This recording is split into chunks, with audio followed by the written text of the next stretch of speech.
안녕하세요.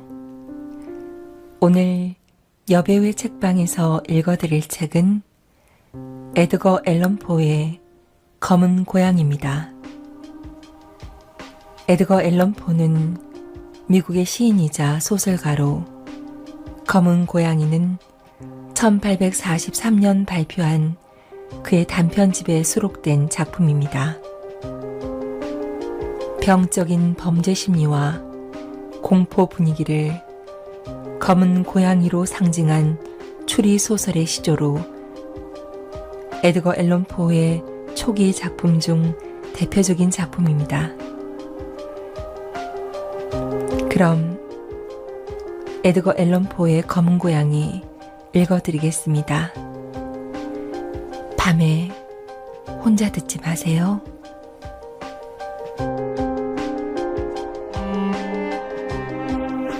1. 플루토. 지금부터 몹시 끔찍한 이야기 하나를 들려주고자 한다. 물론 내 말을 믿지 않아도 된다. 때로는 나 스스로도 내가 겪은 일을 부인하고 싶으니까. 그렇다고 해서 내가 미쳤다거나 꿈을 꾸고 있는 것은 아니다. 사실을 고백하자면 나는 내일 죽을 목숨이다. 그러므로 죽기 전 마음속 무거운 짐을 홀가분하게 벗고 싶은 생각뿐이다. 한 가정에서 일어난 일련의 사건을 솔직하고 간결하게 세상 사람들에게 털어놓으려는 것이다. 결과적으로 그 사건은 나에게 공포를 주고 번민을 주고 나를 파멸로 인도했다. 그러나 그 이유를 일일이 설명하고 싶지는 않다. 나에게 크나큰 공포감을 준 사건이지만 경우에 따라서는 허무맹랑한 소리로 들릴 수도 있으니까. 어렸을 때부터 나는 남의 눈에 띌 정도로 온순하고 인정이 많았다. 그것이 지나쳐 다른 아이들의 비웃음을 받을 지경이었다. 특히 동물을 좋아해서 부모님은 여러 가지 애완동물을 자주 사다 주었다. 나는 동물을 데리고 놀며 대부분의 시간을 보냈다. 동물들에게 먹이를 주거나 쓰다듬는 일은 더없이 유익한 시간이었다. 어른이 되어서도 애완동물을 기르는 일은 내 생의 중요한 부분을 차지했다. 말 잘 듣는 개를 길러본 사람이라면 애완동물로 하여금 얻을 수 있는 만족감이 어떤 것인가, 그 기쁨이 얼마나 큰 것인가를 알 수 있을 것이다. 동물의 애정에는 인간처럼 어떤 사소한 계산도 있을 수 없다. 오로지 자기 희생뿐이다. 나는 일찍 결혼했다. 다행히 아내는 나와 성격이 비슷한 여자였다. 아내는 기회 있을 때마다 귀여운 애완동물들을 사들였다. 그리하여 우리는 갖가지 동물을 사육하게 되었다. 여러 가지 새는 물론이고 금붕어, 개, 토끼, 작은 원숭이, 고양이까지 기르게 되었다. 특히 고양이는 몸집이 크고 아름다웠으며 전신이 새까맣고 놀랄 만큼 영리했다.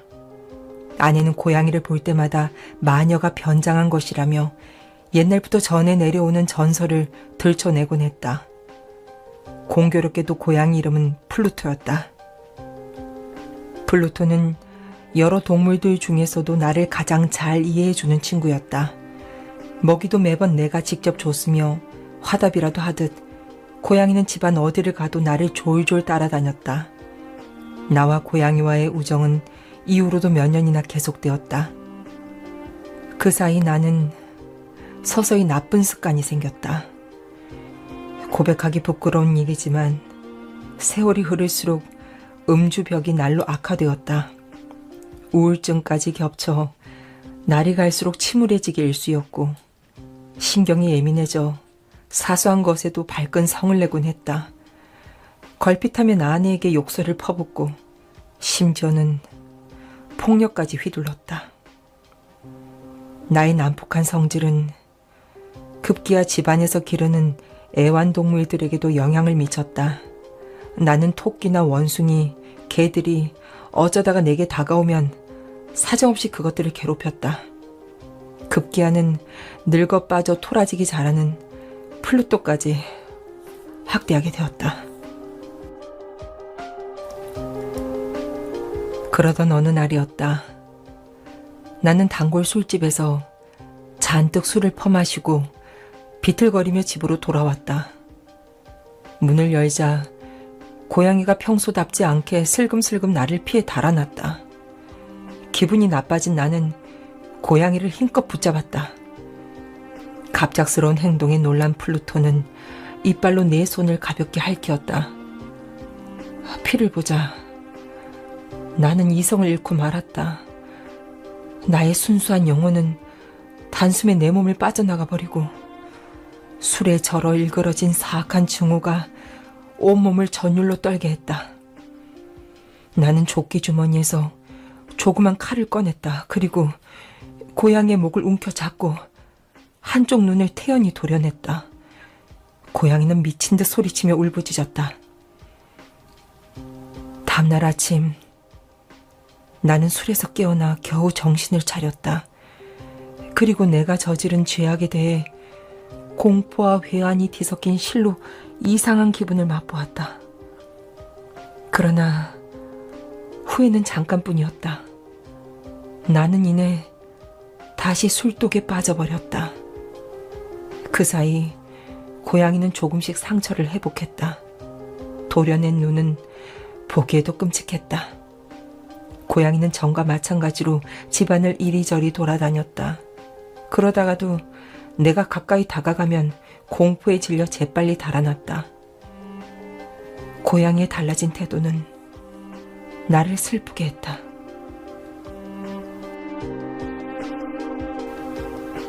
고양이에 대한 나의 감정은 곧 분노로 바뀌었다. 그리고 그 분노는 추악한 증오심으로 이어져 마침내 구원받을 수 없는 파멸의 구렁텅이로 나를 몰아넣고야 말았다. 내 마음속에 깊숙이 자리하고 있던 본성이 활활 타오르며 나를 조종했다.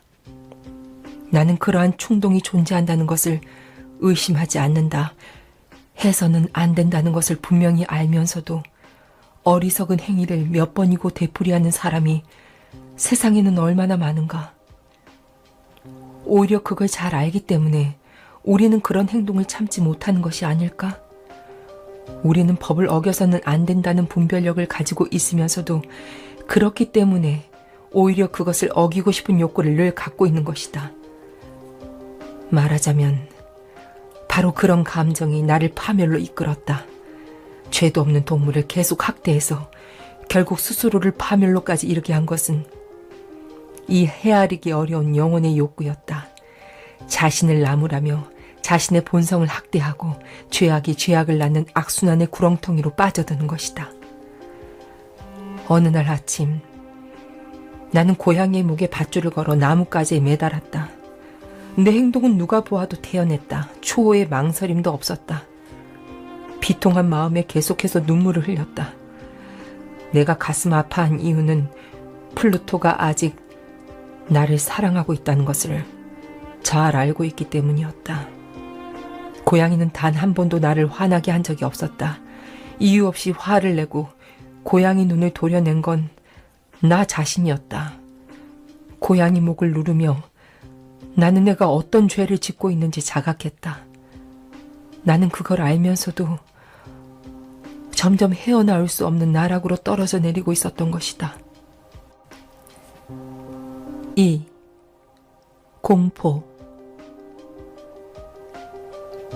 참혹한 행위를 저지른 그날 밤 나는 불이야 하는 소리에 퍼뜩 잠에서 깨어났다. 눈을 뜨자 온 집안이 불길에 휩싸여 있었다. 아내와 하녀 그리고 나는 가까스로 몸만 빠져나왔다. 화만은 나의 모든 재산을 송두리째 불살라버렸다. 나는 절망의 함정 속에 빠져 신음하지 않을 수 없었다. 물론 그날 닥친 재난과 나의 포악했던 행위 사이에 어떤 연관성이 있다고 주장하는 것은 아니다. 다만 나는 사실의 연관관계를 자세히 기록하고 싶을 뿐이다. 어떤 사소한 매듭이라도 불안전하게 내버려 두고 싶지 않기 때문이다. 화재가 일어난 다음 날 나는 불탄 곳에 가보았다. 벽은 한쪽만 덩그렇게 남아있고 모두 헐려 있었다. 남아있는 부분은 집의 중앙. 그러니까 침대 머리맡에 그다지 두껍지 않은 벽이었다. 최근에 석회를 새로 바른 탓에 불에 타지 않고 그대로 남아있었던 것이다. 많은 사람들이 그 회벽에 달라붙어 조사를 진행했다. 그들은 시종일관 이상한 일이군 이라든지 참으로 신기한 걸 같은 말을 내뱉었다. 무슨 일인가 싶어 나는 그쪽으로 가보았다. 순간 나는 깜짝 놀라지 않을 수 없었다. 하얀 벽에 조각이나 한 것처럼 거대한 고양이의 상이 나타나 있었던 것이다. 그 인각은 놀라울 만큼 정교했다. 고양이 상의 목둘레에는 올가미 한 가닥이 감겨 있었다. 내가 죽인 고양이의 유령이 틀림없었다. 처음 그 유령을 보았을 때 나의 놀라움과 공포는 극심했다. 나는 마음을 가라앉히고 어떻게 된 일인지 추리를 해보았다. 건물 가까이 붙어있던 정원수에 고양이를 매달지 않았던가? 불이 나자 누군가 우리 부부를 깨울 요량으로 죽은 고양이 사체를 끌어내려 창문 안으로 던져 넣은 게 틀림없었다. 그 순간 불길이 방 안을 휘감았고 석회벽 위로 떨어진 고양이 사체가 불길에 녹아 고양이 형상을 형성하게 된 게 틀림없었다. 충분히 가능성 있는 시나리오였다. 그러나 그와 같은 추리가 완전히 나를 납득시키지는 못했다. 아니, 이성은 납득시켰을지언정 내 양심을 완전히 자유롭게 하지는 못했다. 그 고양이 환영은 여러 달 동안 나를 괴롭혔다. 그런 날이 계속되자 마음속에 막연하게나마 어떤 감정이 생기기 시작했다. 물론 양심의 가책 같은 것은 아니었다. 결국 나는 고양이를 죽인 일을 후회하게 되었다. 그날 이후 나는 늘상 찾아가는 술집이나 거리에서 내가 죽인 고양이와 비슷한 고양이가 없는지 살피기 시작했다. 그날도 나는 술에 잔뜩 취한 채 주점에 앉아 있었다. 그러다가 문득 주점의 유일한 가구라고 할 만한 술통 위에 무언가 검은 것이 웅크리고 있는 것을 깨달았다. 실은 아까부터 줄곧 그 술통 쪽을 바라보고 있었는데 왜 그제야 비로소 그 검은 모양을 알아차린 것인지 사실 무척 이상한 일이었다. 가까이 다가가 손을 뻗어보았다. 그것은 놀랍게도 죽은 플루토와 똑같은 검은 고양이였다. 자세히 살펴보니 한 군데만 빼놓고는 플루토와 모습이 똑같았다. 플루토는 온몸이 새까맸으나 그 고양이는 가슴 부분이 하얗고 커다란 얼룩점으로 덮여 있었다. 내가 손을 대자 고양이는 얼른 일어났다. 그리고 목을 쭉 빼고 내 손에 몸을 비비며 아양을 떨었다. 나는 기쁨에 들떴다.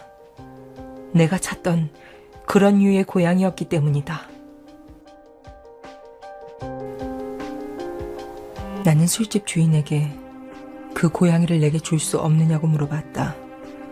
술집 주인은 고양이가 자기 것이 아니라고 말했다. 어디서 왔는지도 모르고 그전에는 전혀 본 적도 없는 고양이라는 것이었다. 나는 잠시 고양이를 쓰다듬어 주다가 집으로 돌아가려고 그 자리에서 일어났다. 그런데 고양이가 나를 따라오려는 눈치였다. 나는 그대로 따라오도록 내버려 두었다. 나는 길을 걸으며 이따금 허리를 굽혀 고양이의 등을 가볍게 토닥거려 주었다. 고양이는 집에 오자마자 곧 적응을 했고 아내도 그 고양이를 무척 마음에 들어 했다. 그러나 고양이에 대한 나의 애정은 오래 지속되지 못했다. 시간이 흐르자 나는 슬슬 고양이에 대해 실증을 느끼기 시작했다. 내가 애초에 기대했던 것과 정반대의 현상이 나타난 것이다. 고양이가 나를 좋아한다는 점이 나를 참을 수 없게 했다. 불쾌한 마음은 점점 격렬한 증오심으로 발전했다. 나는 고양이를 댈 수 있는 대로 피했다.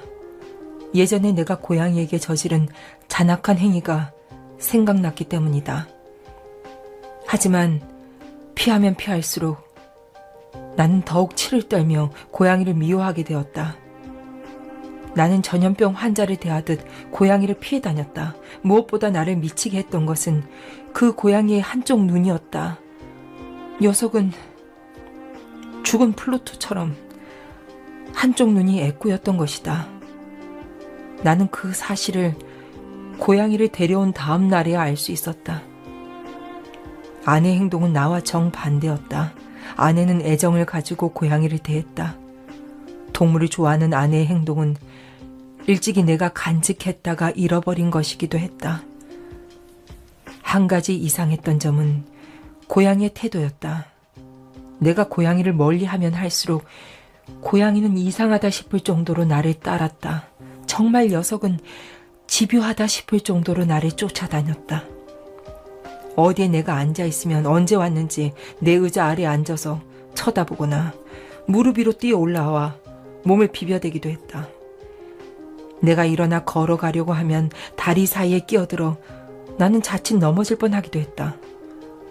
어떤 날은 길고 날카로운 발톱을 세워 가슴으로 타고 오르기도 했다. 그럴 때마다 나는 당장 녀석을 때려 죽이고 싶은 충동에 사로잡혔다. 하지만 행동으로 옮기지는 못했다. 플루토를 죽인 이후 고양이가 몹시 무서워졌기 때문이다.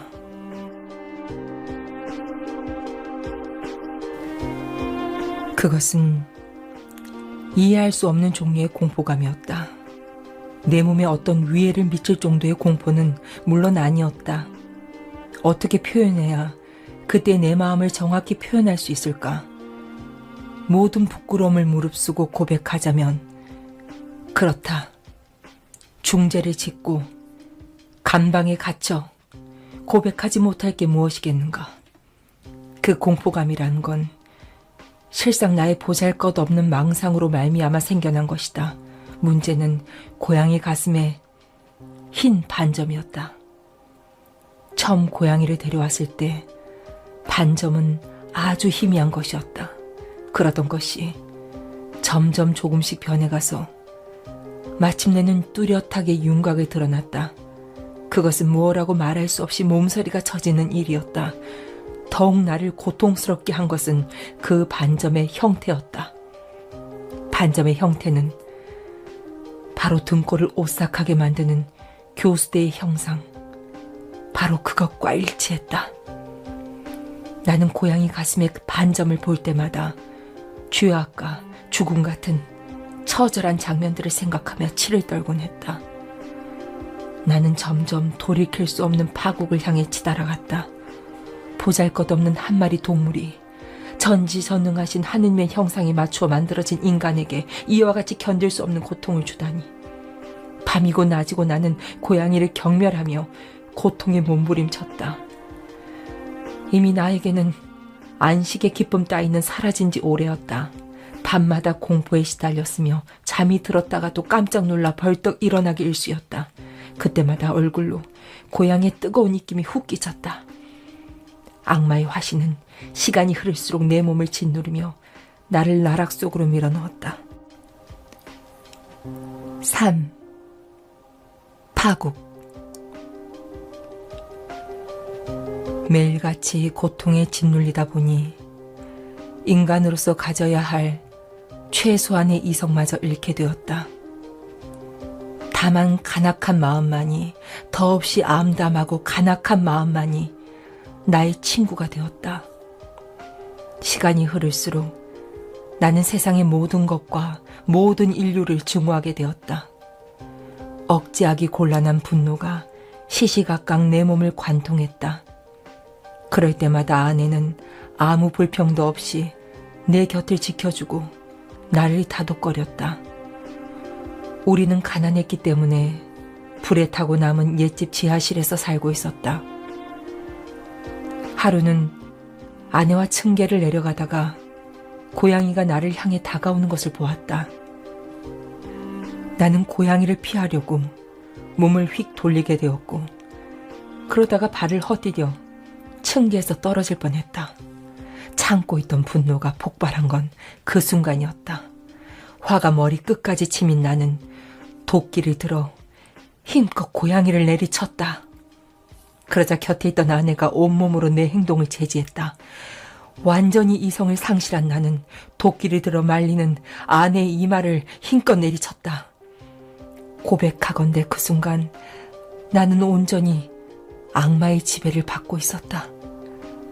도끼에 찍힌 아내는 아무런 비명도 지르지 못하고 그 자리에서 힘없이 쓰러졌다.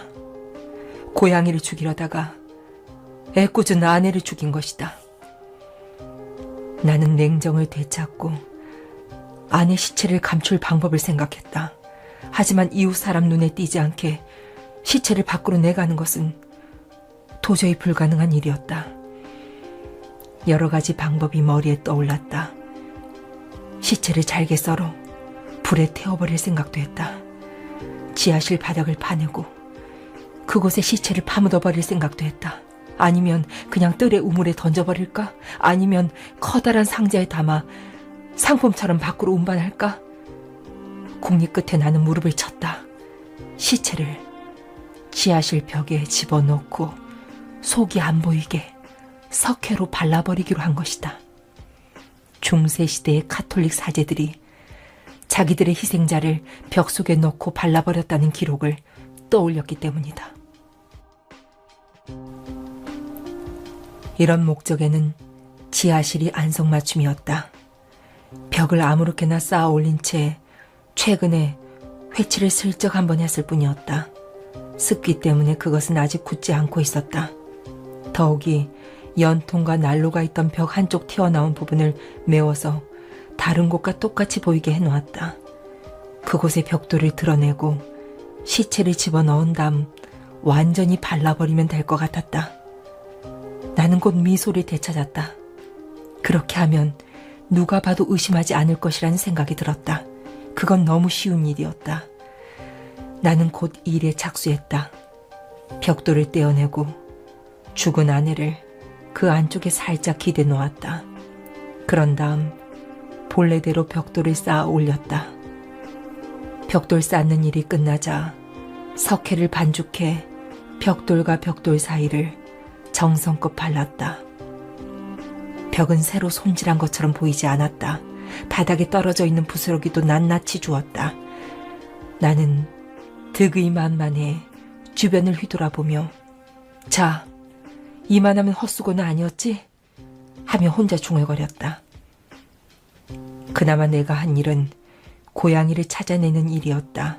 무슨 수를 써서라도 고양이를 찾아 죽여버리고 싶었다. 그러나 낌새를 챘는지 고양이는 얼씬도 하지 않았다. 고양이가 사라지자 나는 오히려 통쾌함을 느꼈다. 살인죄라는 무거운 짐이 나의 영혼을 압박하고 있었음에도 불구하고 그날 밤 나는 깊이 잠들 수 있었다. 사흘이 지나도 고양이는 나타나지 않았다. 내가 무서워 영혼이 도망친 게 틀림없었다. 난 행복감에 젖었다. 내가 범한 가증스러운 죄의식도 거의 나를 괴롭히지 않았다. 아내의 돌연한 실종 때문에 두세 번 신문을 받기는 했지만 나는 태연하게 진실을 숨길 수 있었다. 가택 수색까지 받았으나 수상한 점이 발견될 리 없었다. 운명의 사건은 아내를 죽인 지 나흘째 되는 날 벌어졌다. 그날 경찰들은 마지막으로 우리 집을 찾아와 샅샅이 수색했다. 그러나 나는 여유로웠다. 벽 속에 감춘 아내의 시체가 발견될 확률은 없었기 때문이다. 경찰들이 어슬렁거리며 지하실을 뒤질 때에도 나는 눈 하나 깜짝하지 않았다. 심장은 아무 일도 없었다는 듯 태연하게 뛰었다. 나는 팔짱을 끼고 지하실의 이곳저곳을 유유히 할보했다. 경찰들은 이제 완전히 의심을 풀고 떠나려 했다. 그럴수록 내 기쁨은 커져갔다. 나는 점점 승리에 도취되었고 마지막으로 나의 무죄를 확실히 못 받고 싶은 충동에 사로잡혔다. 자, 여러분. 나는 계단을 올라가고 있는 경찰들을 불러 세웠다. 저는 여러분의 의심이 풀려서 무엇보다 기쁩니다. 여러분의 건강을 빌며 아울러 여러분이 좀 더 예의를 지킬 줄 알기를 기원합니다. 경찰들은 걸음을 멈추고 내가 하는 얘기를 경청했다. 그런데 여러분, 이 집은 말입니다. 또다시 악마가 나를 지배하기 시작했다. 그때 나는 말을 해야겠다는 강한 충동에 휩싸여 내가 무슨 말을 하고 있는지도 몰랐다. 말은 제어하기 힘든 상태가 되어 술술 내 입을 빠져나왔다. 이 집은 구조가 썩 잘 되어 있답니다. 그 순간 나는 내가 이를 얼마나 완벽하게 처리했는지 확인하고 싶었다. 정말 잘 지어진 집이라 할 수 있죠. 이 벽들을 보십시오. 이 벽들은 정말 견고하게 쌓아져 있답니다. 나는 가지고 있던 막대기로 아내의 시체가 들어있는 벽을 힘껏 후려쳤다. 바로 그 순간이었다. 놀랍게도 벽 속에서 알 수 없는 흐느낌 소리 같은 것이 흘러나왔다. 오, 하느님. 나는 너무 놀라 하마터면 비명을 지를 뻔했다. 흐느낌 소리는 점차 커지더니 소름이 돋는 비명소리로 변해갔다. 나는 비틀거리며 맞은편 벽 쪽으로 쓰러졌다. 경찰들 역시 공포의 몸을 떨었다. 그러나 오래지 않아 그들은 벽을 향해 달려왔고 완강한 힘으로 벽을 허물기 시작했다. 그 순간 드러난 참혹한 모습이라니. 벽이 무너지자 핏덩이가 엉겨붙은 시체 하나가 나타났다. 악취가 코를 찔렀다. 더욱 놀라운 건 그 시체의 머리였다. 시체의 머리 위에는 새빨간 입을 벌리고 불꽃 같은 애꾸 눈을 번뜩이고 있는 고양이 한 마리가 앉아 있었다. 나를 경로시켜 살인을 저지르게 한 것도, 또 비명을 질러 사형대에 끌려가게 한 것도 모두 고양이의 잔악한 계교였던 것이다. 그제야 나는 고양이가 왜 보이지 않았는지 알 수 있었다. 나는 그 괴물을 시체와 함께 벽 속에 넣고 발라버렸던 것이다.